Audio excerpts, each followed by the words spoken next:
حول ولا قوة إلا بالله العلی العظیم اعوذ باللہ من الشیطان اللعین الرجیم بسم اللہ الرحمن الرحیم الحمد للہ والصلاة ولحنہا رب اشرح لی صدری ویسر لی امری واحلل عقدۃ من لسانی یفقہوا قولی اما بعد۔ عزیزان گرامی، سورہ مومن کی آیتوں کی تفسیر آپ کے سامنے مختصراً پیش کی جا رہی ہے۔ آج جو ہے آپ کے سامنے آیت نمبر 28 ہے، جس میں پروردگار مومن آل فرعون کا تذکرہ کر رہا ہے۔ وَقَالَ رَجُلٌ مُؤْمِنٌ مِّنْ آلِ فِرْعَوْنَ يَكْتُمُ إِيمَانَهُ أَتَقْتُلُونَ رَجُلًا أَن يَقُولَ رَبِّيَ اللَّهُ وَقَدْ جَاءَكُم بِالْبَيِّنَاتِ مِن رَّبِّكُمْ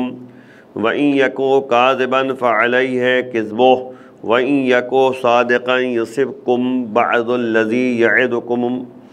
إِنَّ اللَّهَ لَا يَهْدِي مَنْ هُوَ مُسْرِفٌ كَذَّابٌ۔ بہرحال یہ آیت نمبر 28 ہے۔ پروردگار متوجہ کر رہا ہے کہ اور فرعون والوں میں سے ایک مرد مومن نے اپنے ایمان کو چھپائے ہوئے تھا، یہ کہا کہ کیا تم لوگ کسی شخص کو صرف اس بات پر قتل کر رہے ہو کہ وہ کہتا ہے کہ میرا پروردگار اللہ ہے، اور وہ تمہارے رب کی طرف سے کھلی ہوئی دلیلیں بھی لے کر آیا ہے، اور اگر جھوٹا ہے تو اس کے جھوٹ کا عذاب اس کے سر پر ہوگا، اور اگر سچا نکل آیا تو جن باتوں سے ڈرا رہا ہے وہ مصیبتیں تم پر نازل بھی ہو سکتی ہیں۔ بے شک اللہ کسی زیادتی کرنے والے اور جھوٹے کی رہنمائی نہیں کرتا ہے۔ یاد رکھیے گا، یہ مومن آل فرعون جو فرعونیوں کے ساتھ رہتے تھے، اور انہوں نے جو ہے لوگوں سے یہی کہا کہ یہ بتاؤ، ایسا شخص جو کہہ رہا ہے میرا پروردگار اللہ ہے، تو کیا یہی کہنے پر تم انہیں قتل کر دو گے؟ یعنی موسیٰ علیہ السلام کے بارے میں بات ہو رہی ہے کہ موسیٰ علیہ السلام کو قتل کر دو گے، جبکہ وہ جو ہے اگر وہ جھوٹا ہے تو جھوٹ کا عذاب وہ برداشت کرے نا، وہ جھوٹا ہے تو جھوٹا رہنے دو، اور اگر سچا ہے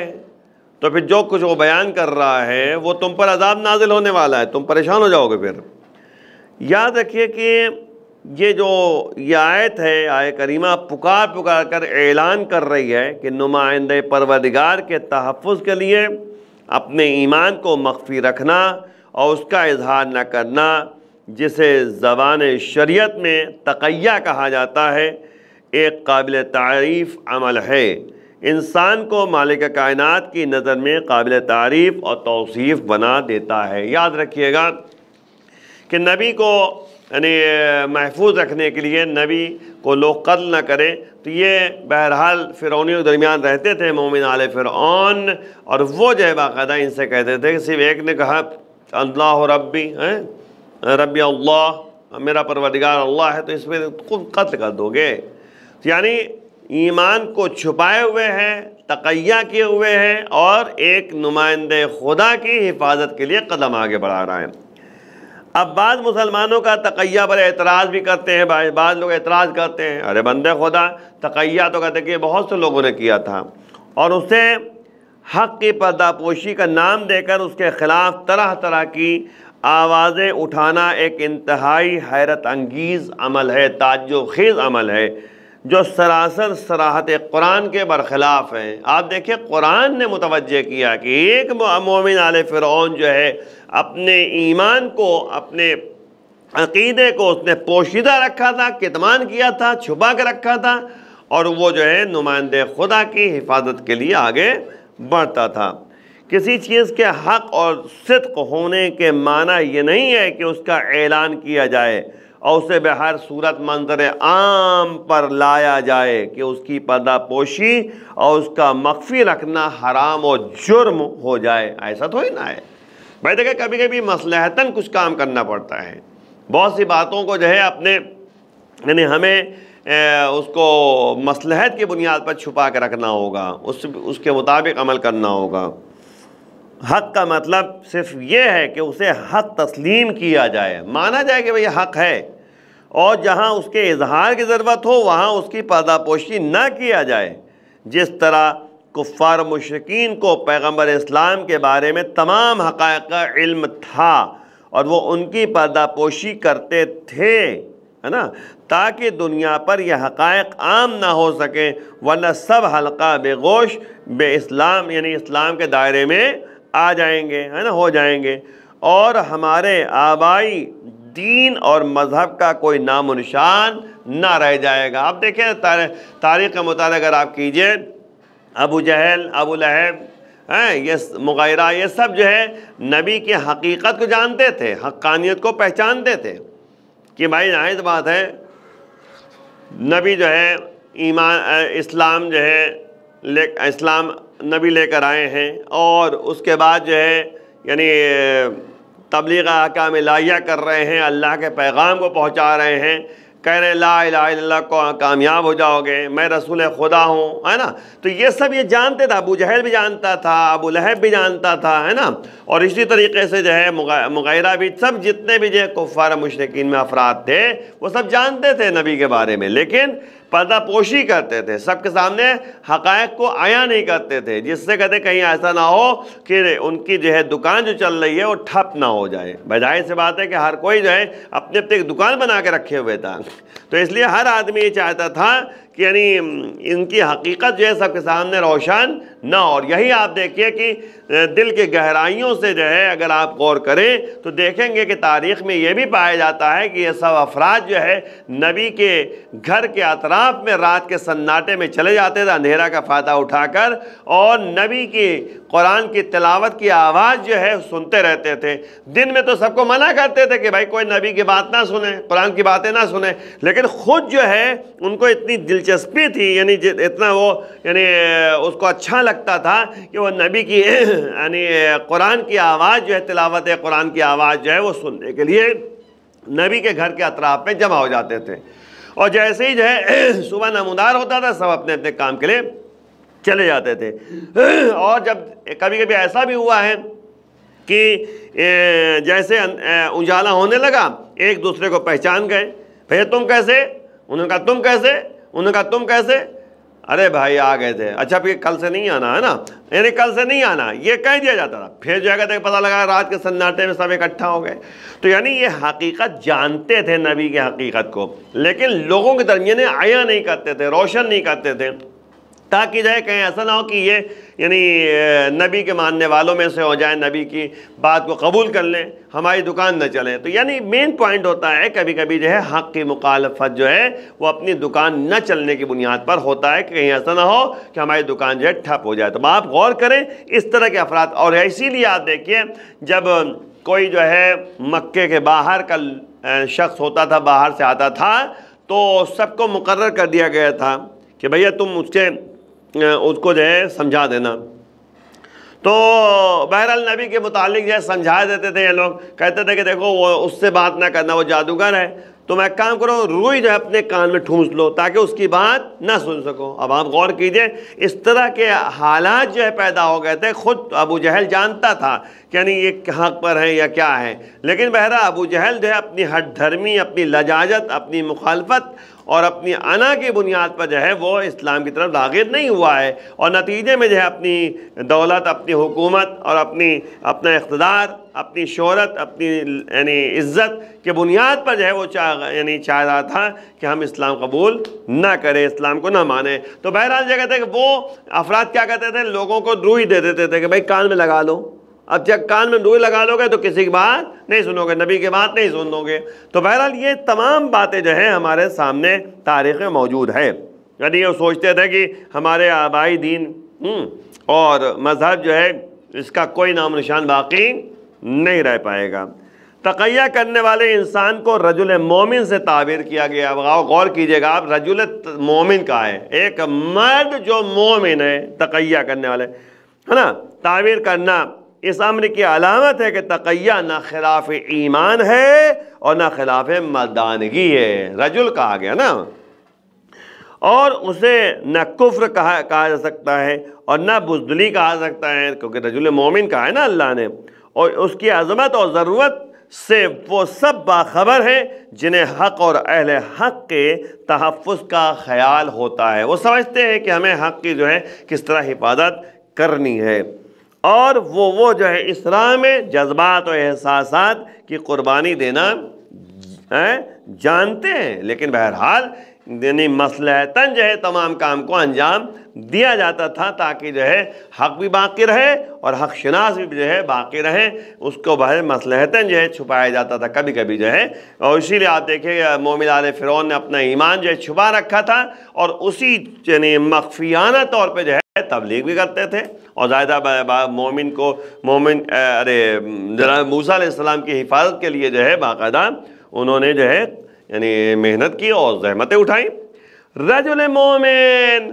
بعض جو ہے آپ دیکھیے کہ بعض مفسرین کا یہ کہنا ہے کہ اچھا مسئلہ کیا ہے، رجل مومن ہے کون، مومن آل فرعون ہے کون، یہ بھی تو غور کرنے کی بات ہے نا۔ تو یہ مرد مومن جو ہے فرعون کا چچزاد بھائی تھا، چچزاد بھائی تھا ایک لحاظ سے، اور ایک جگہ پہ جو ہے یہ خالزاد بھائی، تفسیر نمونہ میں جو ہے تذکرہ کرتے ہیں کہ خالزاد بھائی یعنی بعض لوگوں نے کہا ہے تھا، ولی عہد تھا، ہے نا، فوجی حاکم تھا، فوج کا جو سربراہ تھا وہ، اور اسی کو جو ہے موسیٰ کے ساتھ نجات حاصل ہوئی تھی۔ اگر جو ہے دیکھا جائے تو اللہ نے جو ہے موسیٰ کے ساتھ اسی مومن آل فرعون کو نجات دی تھی مثلاً، ہے نا، نجات حاصل ہوئی تھی، جس کا مطلب یہ ہے کہ رشتہ داری اور قرابت داری نہ گمراہی کی علامت ہے، یہ مومن آل فرعون کی بات ہو رہی جو چچزاد بھائی اور یا خالد بھائی تھا، ہے نا، ایک لحاظ سے علامت ہے، اور نہ ہدایت کی۔ بدترین انسان کا رشتہ دار بہترین بھی ہو سکتا ہے، اور بہترین رشتہ دار بہترین انسان کا رشتہ دار بدترین ہو سکتا ہے۔ تاریخ میں دونوں کی بے شمار مثالیں پائی جاتی ہیں۔ آپ دیکھیں جناب نوح، جو میں اکثر مثال دیا کرتا ہوں، جناب نوح علیہ السلام ایک ایسی شخصیت ہے جو بہترین انسان تھے، لیکن ان کا بیٹا کیا ہوا؟ بدترین انسان بن گیا۔ محمد ابن ابی بکر کون تھے؟ محمد ابن ابی بکر مولا کائنات کی تربیت کا نتیجہ یہ ہوا کہ باپ جیسا بھی ہو لیکن بیٹا جو ہے مولا کے صحابیوں میں سے، اور مولا نے اسے اپنا بیٹا کہا۔ غور کریں آپ، تو یہ سب چیزیں جو ہیں ہمیں سمجھنے کی ضرورت ہے کہ یعنی یہ ہمیں شخص کی دیکھیں مسئلہ خاندان نہیں دیکھنا ہے، ہمیں شخص دیکھنا ہے کہ یہ شخص جو ہے کیسا ہے، اس کا کردار، اس کا عمل، اس کی سیرت ہمارے لیے کارآمد ہے، اسے دیکھنا چاہیے نا۔ یہ مطلب تو ہے نا کہ یہ خاندان بدتر ہے تو بھی بدتر ہوگا، نہیں۔ کبھی کبھی ہوتا ہے کہ بدترین خاندان میں بہترین شخص نکل کر آتا ہے، اور کبھی کبھی جو ہے بہترین خاندان میں سے جو ہے بدترین شخص نظر آتا ہے۔ یہ تو حالات کی بنیاد پر ہوتا ہے نا۔ ظاہر سی بات ہے کہ آپ کو بہت سارے جو ہے یعنی اچھے خاندان بھی دیکھیں گے جس میں بدترین افراد دنیا میں نظر آئے۔ بہرحال جو ہے رجل مومن جو ہے بعض لوگوں نے کہا کہ یہ فرعون کا چچزاد بھائی تھا اور یا خالزاد بھائی تھا۔ بہرحال اور بعض روایتیں اور بھی کہتی ہیں کہ مومن آل فرعون کون ہیں، ہے نا، رجل مومن کون ہے، تو بعض نے جو ہے ان کو پیغمبر میں سے جو ہے شمار کیا ہے، پیغمبروں میں سے، یعنی کہ بعض نے کہا ہے کہ یہ تفسیر نمونہ کی بات کر رہا ہوں میں، تفسیر نمونے میں تذکرہ ہوا ہے کہ بعض لوگوں نے جو ہے یہ کہا ہے کہ پیغمبروں میں سے تھے، اور ان کا نام کیا تھا؟ حزبیل، یعنی حزبیل تھا، اور بعض نے کہا کہ نہیں حزقیل تھا، تو حزبیل اور یا حزقیل تھا، نام سے یاد کرتے تھے۔ بعض روایت میں ہے کہ وہ خازن تھے، خزانے دار، خزائن کے سرپرست، خازن فرعون تھے۔ اچھا پھر یعنی ابن عباس سے روایت ہے کہ فرعونیوں میں سے 3 افراد ایمان لائے ہوئے تھے۔ ابن عباس کی روایت نقل کی گئی ہے کہ 3 افراد جو ہے فرعونیوں میں یعنی یعنی جو فرعون والے تھے ان میں 3 افراد ایسے تھے جو اہل ایمان میں سے، جو ایمان لائے تھے۔ ایک تو مومن آل فرعون ہے نا، جو بہرحال جو ہے چاہے حزقیل یا حزبیل کی بات کی جائے، اور چاہے کہتے ہیں چچا بھائی ہو چاہے خالہ بھائی ہو، بہرحال جو ہے یہ مختلف باتیں ہیں۔ بہرحال تو مومن آل فرعون جو ہے یہ مومن تھے۔ دوسرا جناب آسیہ جو فرعون کی زوجہ، یہ بھی مومنہ تھی، فرعون کی زوجہ۔ اب آپ غور کیجئے، آپ وہ شخص، اور تیسرا وہ شخص ہے جس نے موسیٰ کو خبر دی تھی کہ فرعونی کو قتل کرنے کی بنیاد پر فرعون تمہیں قتل کر دے گا، جلدی جو ہے مصر چھوڑ کر چلے جاؤ۔ یہ جو ہے بہرحال جو ہے وہ بھی ایک مومن تھا جو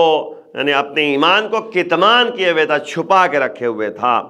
تو بہرحال یہ سورہ قصص میں جو ہے آیت نمبر 20 ہے، اس میں تذکرہ ہے۔ بعض نے یہ احتمال دیا، بہرحال جو ہے یہ بات جو ہے ضعیف ہے نا، کمزور بات ہے، لیکن بہرحال بات آگے تو کہتا چلوں کہ بنی اسرائیل میں سے وہ تھے مومن آل فرعون، اور فرعونیوں کے درمیان زندگی بسر کرتے تھے اور مورد اعتماد تھے، اور اس کے بعد لیکن آپ غور کریں یہ قول جو ہے ضعیف نظر آتا ہے، یہ زیادہ کہتے کہ اچھا صحیح قول نہیں ہے۔ بہرحال جو ہے قول یہی آپ کے سامنے کہ ایک قول جو ہے یہ ہے کہ مومن آل فرعون جو ہے فرعون کے چچا بھائی یا کہتے کہ خالہ بھائی ہے نا، اور بعض کہتے کہ مفسرین نے کہا کہ نہیں حزبیل یا حزقیل تھے، ہے نا۔ تو بہرحال جو بھی یہ تھے، تو مومن آل فرعون یعنی یہاں پہ جو ہے دو باتیں سامنے آئی کہ بدترین خاندان میں بھی اچھا انسان نکل کر آ سکتا ہے،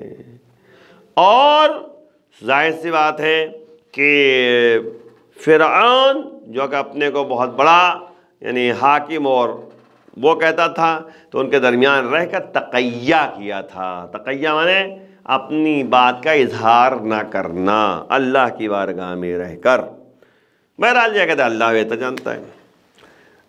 تقیہ جو ہے، اب آپ اس بات کو جو ہے ذہن میں رکھیں گے، تقیہ جو ہے امام جعفر صادق علیہ السلام ارشاد فرماتے ہیں کہ التقیۃ دینی، تقیہ میرا دین ہے، ودین آبائی، ہمارے باپ دادا کا بھی دین ہے، ولا دین لمن لا تقیۃ لہ، اس کے پاس دین ہی نہیں ہے جس کے پاس تقیہ نہ ہو۔ والتقیۃ ترس اللہ فی الارض، تقیہ جو ہے اصل میں اللہ کی طرف سے جو ہے زمین پر جو ہے وہ بہرحال جو ہے پائیداری رکھنے کی چیز ہے، یعنی یہ تقیہ جو ہے زمین پہ اللہ کی طرف سے جو ہے ایک سہارا بنا ہے تاکہ اپنے دین کو اپنے مذہب کو بچانے کے لیے انسان اس کو اپنا سکتا ہے۔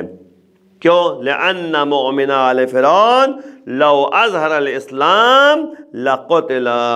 اسی لیے جو ہے اس کو مخفی رکھنے کے لیے، چھپانے کے لیے ایک سہارا بنایا گیا ہے تقیہ کو، کیونکہ اگر جو ہے مومن آل فرعون جو ہے اسلام کا اظہار کر دیتے، ایمان کا اظہار کر دیتے تو قتل کر دیے جاتے ہیں۔ تو اپنی جان بچانے کے لیے اور اپنے ایمان کو بچانے کے لیے، اپنے اعمال کو بچانے کے لیے انہوں نے کتمان ایمان کیا تھا، چھپا کر رکھا تھا، اور یہ بہرحال تقیہ ہے۔ رسول فرماتے ہیں، رسول اگر آپ غور کیجیے، رسول نے بھی جو ہے مخفیانہ طور پر چھپ کا جو ہے یعنی تبلیغ احکام الہیہ کیا تھا۔ پہلے تو اعلان نہیں کیا تھا کہ میں رسول خدا ہوں، 40 سال تک تبلیغ مخفیانہ طور پہ کرتے رہے، ہے نا۔ اب جو ہے 40 سال کے بعد اعلان بعثت کیا تھا انہوں نے، میں رسول خدا ہوں، ہے نا۔ اس کے بعد ابراہیم علیہ السلام کو آپ دیکھیے کہ وہ شجاع و بہادر تھے، لیکن اپنے یعنی طریقے کو چھپا کر انجام دیتے تھے، اگر ورنہ جو ہے ظاہر سی بات ہے یہ لوگ جان جاتے تو کیا مشن ہے، کیا طریقہ عمل ہے، تو ان کے اوپر حملہ آور ہو جاتے۔ جناب ابو طالب جو واقعہ جو ہے غور طلب بات ہے کہ تاریخ اسلام نے جو ہے جناب ابو طالب کے بارے میں سمجھا ہی نہیں۔ جناب ابو طالب جو تھے وہ تقیہ کے روش کو اپناتے تھے تاکہ دین کو بھی بچا سکے، رسول کی بھی حفاظت کر سکے، اور اپنی جو ہے یعنی روب و دبدبے کو جو ہے باقی رکھ سکے۔ اور یہی تاریخ کا مطالعہ کر لیجیے آپ تو دیکھیں جب تک جو ہے جناب ابو طالب زندہ رہے نبی کو قتل کرنے کا منصوبہ کسی نے نہیں بنایا، لیکن جس سال جو ہے نبی جناب ابو طالب کا انتقال ہو گیا تو لوگوں میں ہمت پیدا ہوئی، اور شب ہجرت کا واقعہ آپ کے سامنے ہے۔ ایک بات جو کہتے قابل غور ہے کہ یہاں پر یہ وَقَدْ جَاءَكُمْ بِالْبَيِّنَاتِ مِن رَبِّكُمْ، بے شک جو ہے تمہارے پروردگار کی جانب سے یعنی جو واضح دلیلیں آئی ہیں، ہے نا، جو باقاعدہ جو ہے دلیلیں پائی جاتی ہیں اور واضح نشانیاں پائی جاتی ہیں، اس کے بارے میں یعنی یہاں کہا جا رہا ہے کہ یعنی وَقَدْ جَاءَكُمْ بِالْبَيِّنَاتِ مِن رَبِّكُمْ، اور یہ بات ذہن میں رکھیے گا کہ یعنی پروردگار کی طرف سے جو ہے تمہارے لیے جو ہے یعنی تمہارے پروردگار کی طرف سے جو ہے کھلی ہوئی دلیلیں بھی لے کر آیا ہے۔ کون لے کر آیا ہے؟ جناب موسیٰ علیہ السلام ہے، ان کا تذکرہ ہو رہا ہے۔ تو مرد مومن کا خفیہ تبلیغ کا انداز ہے، یعنی چھپ کر جو ہے تبلیغ کرنا ہے کہ دیکھو وہ یعنی بینات و دلیل لے کر آئے نا، معجزہ لے کر آئے ہیں نا۔ اور بھی قابل دید ہے کہ پہلے یہ کہا گیا کہ موسیٰ اپنا خدا اللہ کو مانتے ہیں تو تمہارا کیا نقصان ہوتا ہے، اور اس کے بعد موقع پا کر جو ہے اسی خدا کو سب کا رب کہہ دیا، کہا ربی اللہ، کہا جو رب اپنا پروردگار جو ہے یعنی اللہ کو مانتا ہے تو اس کو کیا نقصان، تمہارے لیے کیا نقصان ہے، اور ان کے دلائل کی طرف بھی اشارہ کر دیا۔ پھر یہ دیکھا کہ دلائل اہل عقل اور انصاف پر اثر کرتے ہیں تو عذاب کا خوف بھی دلایا، کہا کہ دیکھو اگر جو ہے وہ صحیح ہے تو جو کچھ کہہ رہے ہیں تم پر عذاب نازل ہوگا۔ پھر یہ بھی دیکھیں اس کی طرف بھی خوف دلایا کہ اس سے کمزور نفس والے بھی متاثر ہو جاتے ہیں، اور پھر جو ہے پھر اس کے بعد جو ہے ملک دنیا کی بے ثباتی کی طرف جو ہے توجہ دلایا کہ بے اقتدار رہنے والا نہیں ہے انسان جو ہے اقتدار والا نہیں رہ سکتا۔ قدرت کتنے دن چلے گی بھائی؟ چند دن کے بعد انسان ختم ہو جائے گا، مر جائے گا، ختم ہو جائے گا۔ اقتدار صرف اللہ کے پاس ہے، قدرت صرف اللہ کے پاس ہے، اور وہ بھی جو ہے چلا جائے گا تو اس میں عذاب سے بچانے کی صلاحیت نہیں ہے۔ جس کے پاس قدرت وقتی طور پر ہے نا، وہ کہاں سے عذاب سے بچا لے گا؟ اللہ جو ہے عذاب سے بچانے والا ہے، وہ قدرت مند ہے، وہ قادر مطلق ہے۔ دیکھیں ایک بات اور آپ کے سامنے نقل کر دی، اختتامی گفتگو قریب آ رہا ہوں، کہ صدیقین جو ہیں الصدیقین الثلاثہ، صدیقین تین طرح کے ہیں، تین ہیں۔ ایک حبیب نجار ہیں جن کو مومن آل یاسین بھی کہا جاتا ہے، الذی یقولو، یہ مومن آل فرعون وہ تھے حبیب نجار، سورہ یاسین میں تذکرہ موجود ہے کہ فاتبعوا المرسلین، رسولوں کی اتباع کرو، اتبعوا من لا یسألکم اجرا، ان کی اتباع کرو، ان کی پیروی کرو جو تم سے اجر نہیں چاہتے، تم سے معاوضہ نہیں چاہتے، پیسہ نہیں چاہتے۔ اور حزقیل دوسرے نمبر پہ حزقیل ہے جو مومن آل فرعون ہے، اور تیسرے نمبر پہ علی بن ابی طالب علیہ السلام ہیں، وَهُوَ أَفْضَلُهُمْ، یہ سب سے زیادہ فضیلت رکھتے ہیں۔ یہ تین صدیقین ہیں۔ تو بہرحال یہ کہتے ہیں کہ ہمیں اس ماہ مبارک رمضان میں اس بات توجہ دینا ہے کہ ہمارا ایمان قوی رہے، ہمارے ایمان کے جو تقاضے ہیں اسے ہم انجام دیتے رہیں، خوف خدا اپنے دل میں پیدا کریں۔ ہم جو ہے صدیقین میں جو مولا کائنات ہیں، اور مولا کائنات صدیق اکبر ہیں، انہوں نے کہا تھا انا صدیق اکبر، میں صدیق اکبر، میں صدیق اکبر ہوں، میں سب سے بڑا صدیق ہوں۔ تو اب ظاہر بات سچائی طرف جو ہے نبی نے متوجہ کیا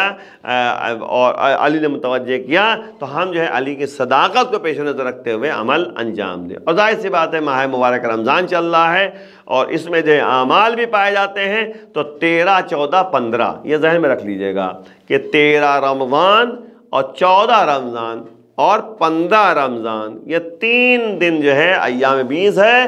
جس میں جو ہے دعائے مجیر پڑھنے کے لیے کہا گیا ہے۔ دعائے مجیر اجرنا من النار، تو یعنی ہمیں بچا لے، کس سے؟ آگ سے، تو دعائے مجیر کہا گیا ہے، بچانے والا،